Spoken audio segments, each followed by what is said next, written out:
ciyaar si weyn looga adkaaday kooxda Manchester City ayaa waliba waxaan dhihi karnaa xasuuq waxay ka dhacday Emirates kooxda Arsenal gurigeeda ayay kusoo dhaweysay Manchester City 5 gool iyo hal ayay ku dhamaatay ciyaarta xamaasad ayay lahayd bilowgii horeba Arsenal haafka koowaad waxay dhali kartay 3 gool hal gool ayay dhaliyeen kaliya goolna waxaa la gafay Kai Havertz oo inaba caadi ahayn taas oo dhali lahaayeen ciyaartu waxay dil lahaayeen haafka koowaad haafkii labaad markay mareysay 55 daqiiqo waxaa bareejiyay Haaland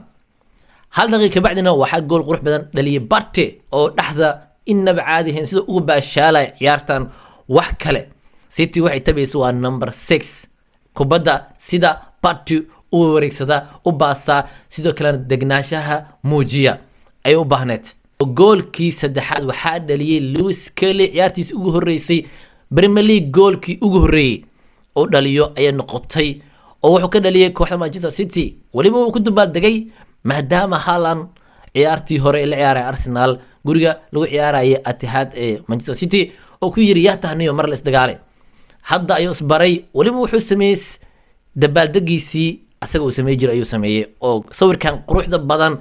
waxaan dhigi karnaa sawirkan waa sawirka sanadka inaba caadi maaha oo gooshii faraadna waxaa dhaliyay Kai Havertz oo hadda istusay dadka wuxuu yiri waa ikana gool hadan la gafay gooshan quruxda badan ayaan dhaliyay ciyaarta waxaa la isleeyahay 4 hal ku dhamaanay la soo galiyay laacibka asagana da'da yar ee Arsenal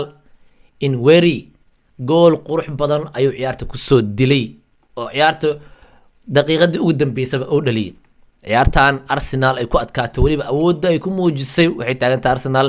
wali horyaalka tartan adag ayaan kula jirnaa kooxda Liverpool ciyaartan sidee kula muuqatay Arsenal 100% ciyaarta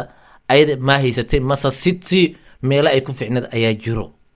fursadaha ay ka faa'iideysan weysay City-na maxay tahay nagu soo qor commentiga